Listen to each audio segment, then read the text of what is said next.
हे दोस्तों, आप सभी का जो है बहुत बहुत स्वागत है आज के इस नए वीडियो में। तो आज के वीडियो में हम यहाँ पे बात करने वाले हैं कि गवर्नमेंट सिक्योरिटीज़ जो है वो मार्केट में कैसे इशू किया जाता है। ओके, तो अभी तक के जितने भी वीडियोस हमने जो पब्लिश किए हैं, तो यहाँ पे आप देखोगे कि सबसे पहले बॉन्ड क्या होता है। बॉन्ड को हमने डिबेंचर के साथ कंपेयर किया। सो टाइप्स ऑफ बॉन्ड्स जो है उसके बारे में जाना। तो वैसे ही यहाँ पे और एक चीज़ जो आप सभी को पता होना ज़रूरी है वो ये है कि ये गवर्नमेंट सिक्योरिटीज़ जो है मार्केट में इशू कैसे होते हैं। तो क्या यहाँ पे भी स्टॉक मार्केट की तरह जो है प्राइमरी और सेकेंडरी मार्केट होता है? तो जी हाँ, तो यहाँ पे भी जो है प्राइमरी और सेकेंडरी मार्केट दोनों एग्जिस्ट करते हैं। तो ये कैसे प्रोसीजर है, क्या होता है, वो सारी चीज़ें हम यहाँ पे देखने वाले हैं। तो चलिए इस वीडियो की शुरुआत करते हैं। तो यहाँ पे आप सभी को पता होगा कि गवर्नमेंट सिक्योरिटीज़ जो है वो यहाँ पे आरबीआई इशू करता है। बट आरबीआई कैसे इशू करता है? आरबीआई यहाँ पे इस पर्टिकुलर चीज़ के लिए एक ऑक्शन जो है वो कंडक्ट करता है। तो ऑक्शन यानी क्या? जैसे कि आप सभी लोगों ने देखा होगा कि यहाँ पे लोग जो है बिडिंग करते हैं, तो वो ऑक्शन के माध्यम से जो है यहाँ पे ये सिक्योरिटीज़ को इशू किया जाता है। तो ये ऑक्शन जो है एक इलेक्ट्रॉनिक प्लेटफॉर्म पे होता है जिसका नाम है ई कुबेर। ओके, तो ये एक ई कुबेर जो है एक कोर बैंकिंग सोल्यूशन है जो यहाँ पे आरबीआई इसे प्लेटफॉर्म प्रोवाइड करता है। तो यहाँ पे भी जो है बहुत सारे मेंबर्स होते हैं। तो यहाँ पे इलेक्ट्रॉनिक प्लेटफॉर्म में जो मेंबर्स होते हैं वो होते हैं, आप कह सकते हो कमर्शियल बैंक हो गया, शेड्यूल अर्बन कोऑपरेटिव बैंक कह लीजिए, प्राइमरी डीलर्स कह लीजिए। अभी प्राइमरी डीलर्स कौन है इंडिया में अगर आपको जानना है तो ये सारे जो है, जो आपको स्क्रीन पे जो सारे नाम दिखाई दे रहे हैं, ये सारे प्राइमरी डीलर्स हैं। तो बैंक प्राइमरी डीलर्स जो है आप राइट साइड में देख सकते हो, अगर लेफ्ट साइड में जो है ये जो है स्टैंड अलोन प्राइमरी डीलर्स। तो ये प्राइमरी डीलर्स है जिनके द्वारा यहाँ पे ये सारी चीज़ें होती हैं। जो ये ऑक्शन में जो पार्टिसिपेट होना, ये सारी चीज़ें इन प्राइमरी डीलर्स के साथ होता है। तो ये primary dealers usually commercial bank होते हैं, शेड्यूल अर्बन कोऑपरेटिव बैंक्स कह लीजिए, उसके अलावा इंश्योरेंस कंपनी हो सकते हैं, प्रोविडेंट फंड कंपनी होते हैं। तो इनका काम क्या होता है कि जो अकाउंट है, जो फंड अकाउंट है उन्हें मेंटेन करना, जिसे करंट अकाउंट भी कहा जाता है। और इसके साथ साथ यहाँ पे सिक्योरिटी अकाउंट भी होता है जिसे आप कह सकते हो सब्सिडरी जनरल लेजर, ओके, जिसे शॉर्ट फॉर्म में कहा जाता है एसजीएल। तो यहाँ पे जो भी कुबेर के ये ई कुबेर के मेंबर्स होते हैं तो वो क्या कर सकते हैं इस पर्टिकुलर प्लेटफॉर्म के द्वारा। ओके, तो यहाँ पे मैं मेंशन कर देता हूँ उस पर्टिकुलर प्लेटफॉर्म का नाम। प्लेटफॉर्म का जो नाम है that is e Kuber. Okay, so e Kuber जो है उस पर्टिकुलर प्लेटफॉर्म का नाम है।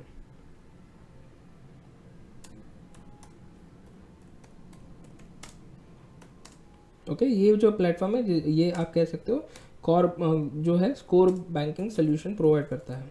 क्या प्रोवाइड करता है? Core banking solution.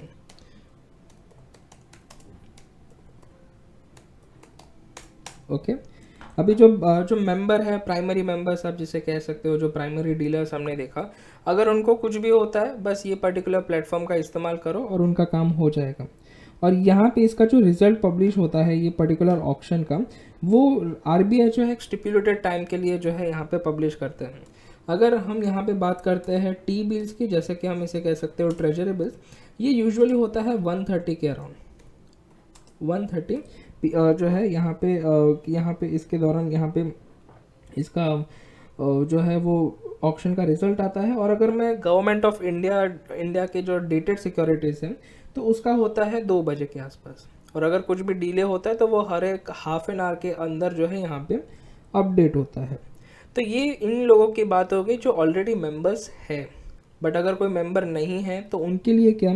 तो यहाँ पे आप कह सकते हो कि उनके लिए जो है जो नॉन ई कुबेर मेंबर्स हैं तो उनके लिए जैसे कि आप कह सकते हैं यहाँ पे non schedule urban cooperative bank भी होते हैं।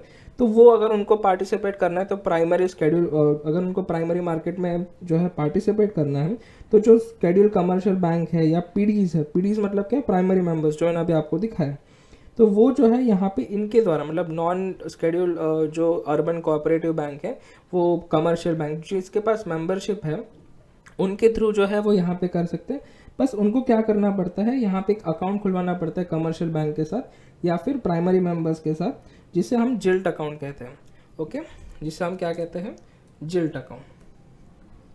तो जिल्ट अकाउंट जो है आप कह सकते हो एक तरीके का डीमटेरियलाइज अकाउंट है जो मेंटेन होता है स्केड्यूल बैंक के साथ और पीडीज दैट इज प्राइमरी जो है आप कह सकते हो प्राइमरी मेंबर्स के साथ।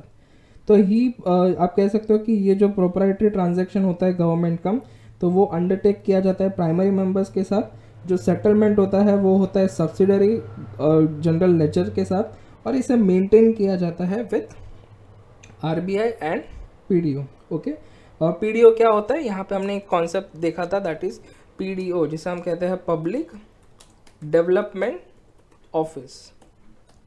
ओके, ये पब्लिक डेवलपमेंट ऑफिस जो है दैट इज पीडीओ। तो अगर आप चाहे तो इस पर्टिकुलर चीज़ को जो है गूगल पे सर्च कर सकते हो। इनका काम होता है मेंटेन करना सारी चीज़ों का रिकॉर्ड रखना है। अगर किसी को इंटरेस्ट पेमेंट नहीं मिला बॉन्ड का तो उनको उस चीज़ के रिगार्डिंग हेल्प कर सकते हैं, या फिर मैच्योरिटी के टाइम अगर आपको प्रिंसिपल अमाउंट नहीं मिलता तो उनको अगर किसी वन पॉइंट जहाँ पे वो जो है लाइक अपना शिकायत दर्ज कर सकते हैं, that is nothing but PDO. Okay, so this is the, आप कह सकते हो ये यहाँ पे फर्स्ट पार्ट हो गया। इसके अलावा जो सेकंड पार्ट होता है दैट इज़ कह सकते हो कि यहाँ पे जब भी कोई आप कह सकते हो कि लाइक कोई इशू करना हो कोई भी गवर्नमेंट सिक्योरिटीज़, तो यहाँ पे आरबीआई ऐसे मुंह उठा के नहीं कर सकती। आरबीआई को सबसे पहले यहाँ पे जो है गवर्नमेंट ऑफ इंडिया को यहाँ पे कंसर्न या फिर आप कह सकते हो कंसल्ट करना पड़ता है कि अगर वो मंजूरी देते हैं फिर ये हो सकता है। तो यहाँ पे आप कह सकते हो कि जो भी ये लाइक जो भी यहाँ पे आरबीआई क्या करता है, आरबीआई यहाँ पे आने वाले 6 महीनों में, ओके, आने वाले हाफ ईयरली में जितने भी यहाँ पे सिक्योरिटीज़ को इश्यूज होने वाले हैं या जो भी बोरिंग आरबीआई करने वाली है, तो वो सारी की सारी डिटेल्स जो है वो यहाँ पे गवर्नमेंट ऑफ इंडिया को वो प्रोवाइड कर देते हैं। इसी के साथ साथ यहाँ पे एक नोटिफिकेशन और एक प्रेस का जो है प्रेस में यहाँ पे दिया जाता है कि कौन सी सिक्योरिटीज़ आने वाला है, जैसे कि उसका नाम, उसका अमाउंट, वो कौन से टाइप का इशू है, उसका प्रोसीजर क्या होगा ऑक्शन के लिए, वो सारी की सारी डिटेल्स जो है इस इशू जो है यहाँ पे गवर्नमेंट ऑफ इंडिया को दे दिया जाता है एक्चुअल डेट ऑफ ऑक्शन से 1 वीक प्रायर। ओके, आरबीआई जो है ये जो नोटिफिकेशन जो प्रेस है वो अपने वेबसाइट पे भी यहाँ पे पब्लिश करता है, और वो अल्सो एडवर्टाइजमेंट भी करता है इन लीडिंग जो है इंग्लिश और हिंदी न्यूज़पेपर में। ये ऑक्शन का जो डेट होता है सिक्योरिटीज़ का वो यूजुअली होता है फ्राइडे को, और उसका जो सेटलमेंट होता है वो T+1 के बेसिस पे है। T+1 इज़ नथिंग बट आप कह सकते हो T+1 का मतलब है ट्रांजैक्शन प्लस 1 बिजनेस डे। तो ऐसा क्यों करते हैं ये लोग? ट्रांजैक्शन प्लस 1 बिजनेस डे का रखने का जो मेन रीज़न है वो यही है कि आप सभी को जो है मतलब जो भी बोरोवर्स है उनको एक एडवोकेट टाइम मिल जाए कि जिससे वो सोच समझ कर जो है यहाँ पे वो निवेश कर सके। और T+1 का अगर हम एग्जांपल देखें, सो मान लीजिए आपने फ्राइडे को यहाँ पे ट्रांजैक्शन किया है, ओके, तो आपका जो सेटलमेंट जो होगा, ओके, अगर आपने यहाँ पे फ्राइडे को ट्रांजैक्शन किया तो सेटलमेंट कब होगा? मंडे को होगा। सो ये क्या हो गया? This is something which is called, ये इस तरीके से यहाँ पे सेटलमेंट होता है। तो इन्वेस्टर के पास जैसे कि मैंने कहा T+1 है, तो यहाँ पे इनको एक एडवोकेट टाइम मिल जाता है और कि ये गवर्नमेंट सिक्योरिटीज़ को परचेस करना चाहिए या फिर नहीं।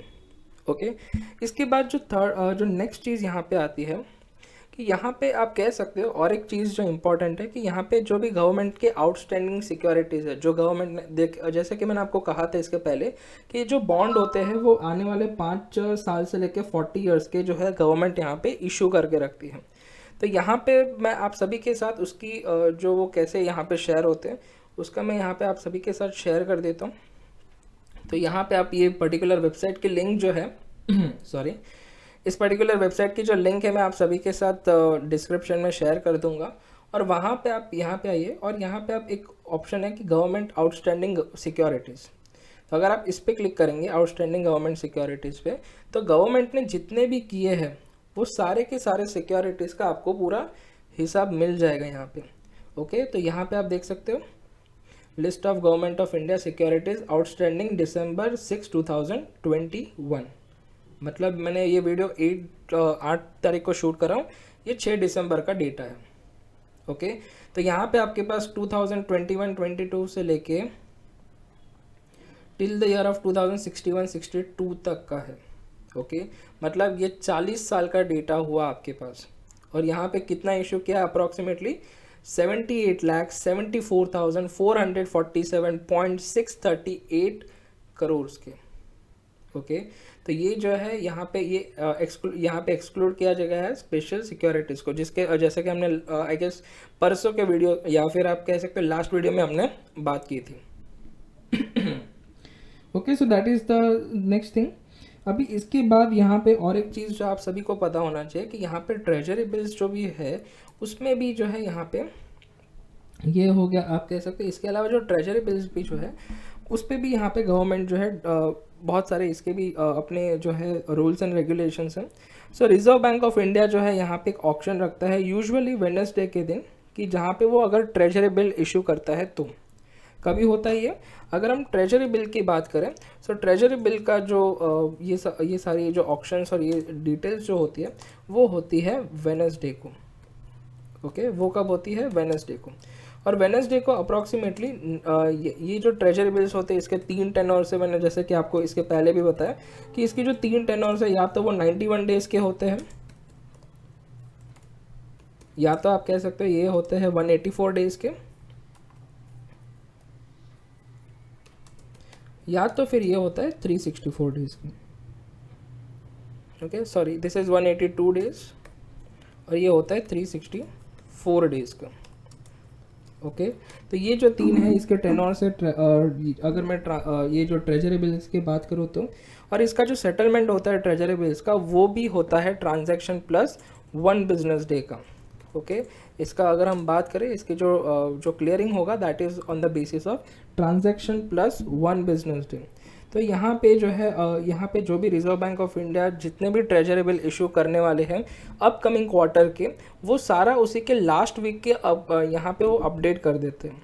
सो फॉर एग्जांपल अगर मान लीजिए क्वार्टर है Q1, लेट से वो स्टार्ट हो रहा है अप्रैल से जून तक का। ओके, सो अप्रैल से जून तक का जितना भी यहाँ पे ट्रेजरी बिल्स आने वाला है वो सारा का सारा जो डिटेल्स है यहाँ पे government last week of March में वो अपडेट कर देगा। Okay, last week of March में यहाँ पे सारा डिटेल यहाँ पे वो अपडेट कर देंगे कि ट्रेजरी बिल्स यहाँ पे कौन से डेट पे आने वाला है, कितने टेनोर का है, वो सारी चीज़ें वो लास्ट वीक ऑफ मार्च में वो लोग बता देते हैं। तो ये हो गया हमारा यहाँ पे ट्रेजरी बिल्स के बारे में। उसी के अलावा यहाँ पे और एक चीज़ होता है जिसे हम कहते हैं CMB। ओके, और एक चीज़ जो है that is called as a CMB। अभी CMB का मतलब क्या है, CMB का सिंपली मतलब यही है कि कैश मैनेजमेंट बिल। जैसे कि ट्रेजरी बिल अगर हमने देखा तो ट्रेजरी बिल में क्या होता था कि यहाँ पे आपका जो है वो 91 या फिर 182 या फिर 364 डेज़ का होता है। तो वैसे ही CMB इसका जो टेनोर होता है वो 91 डेज से भी लेस का होता है। तो जैसे अगर आप सभी को पता होगा कि बिज़नेस में कई बार जो है किसी बिजनेसमैन को किसी अर्जेंट जो है टेम्परेरी बेस के लिए जो है उनको रिक्वायरमेंट आती है पैसों की। सो उसी तरीके से यहाँ पे गवर्नमेंट को भी कई बार ऐसा होता है कि उनको टेम्परेरी पैसों की ज़रूरत होती है। तो यहाँ पे गवर्नमेंट क्या करती है, CMB इशू करती है, that is cash management bill. अभी कैश मैनेजमेंट बिल जो है इसका भी 0 कूपन बॉन्ड की तरह ही है। मतलब यहाँ पे आप कह सकते हो कि जब ये CMB इशू किया जाता है उसका एक फेस वैल्यू होता है, बट आपको वो फेस वैल्यू पे नहीं मिलता, आपको वो मिलता है उसके डिस्काउंटेड प्राइस पे।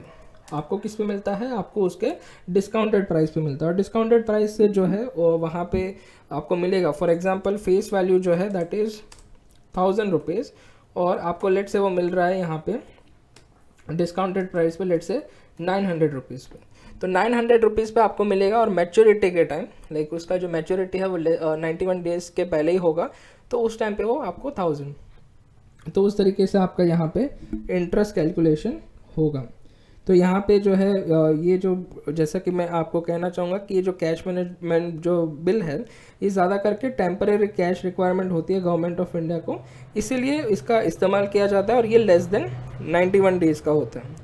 तो इसका भी जो अनाउंसमेंट है ये ऑक्शन के जो है ऑक्शन का ये रिजर्व बैंक ऑफ इंडिया करती है, किसके थ्रू, प्रेस रिलीज के थ्रू, और जो भी डिटेल्स है यहाँ पे आरबीआई अपने वेबसाइट पे डेफिनेटली पब्लिश करती है।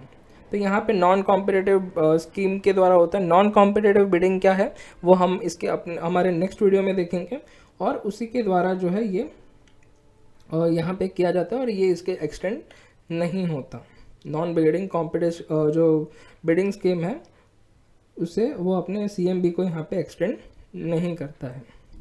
इसके बाद यहाँ पे जो लास्ट आता है जो हम यहाँ पे देखेंगे, दैट इज़ अगर ये ही चीज़ स्टेट करे तो क्या होगा। अभी तक हमने जो भी बातें की वो सारे गवर्नमेंट सिक्योरिटीज, अगर सेंट्रल बैंक कुछ करता है तो उसके रिगार्डिंग है। तो उसी तरीके से अगर स्टेट को डेवलपमेंट को जो है लोन चाहिए तो इस सिनारियो में क्या होगा। तो यहाँ पे भी जो है इसके भी बहुत सारे क्राइटेरियाज हैं। तो जैसे कि reserve bank of India act 1934, okay. So अगर मैं यहाँ पे बात करूँ रिजर्व बैंक ऑफ इंडिया,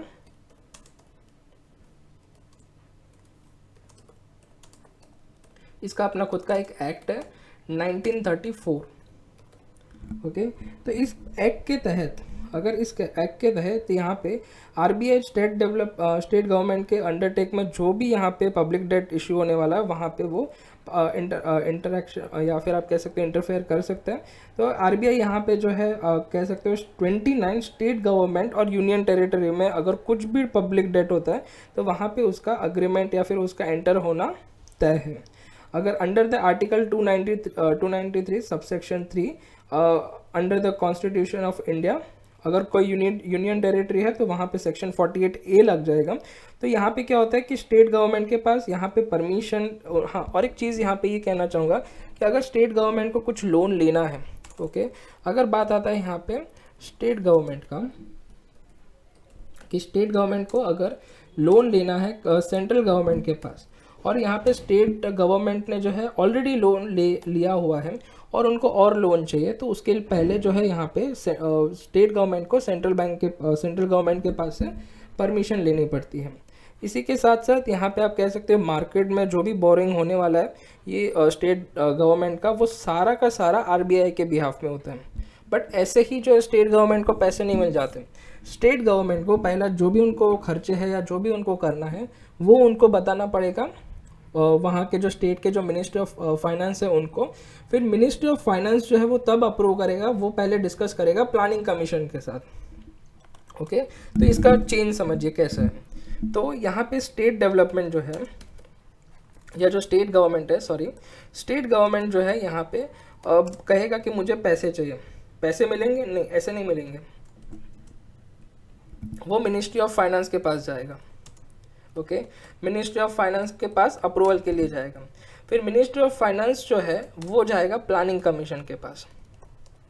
अगर कोई स्टेट जो है वो कुछ ज़्यादा एक्सेस अमाउंट मांग रहा हो या फिर तो वो सब के लिए यहाँ पे प्लानिंग के लिए वो मिनिस्ट्री ऑफ फाइनेंस के पास जाएगा। मिनिस्ट्री ऑफ फाइनेंस जो है वो प्लानिंग कमीशन के पास जाएगा।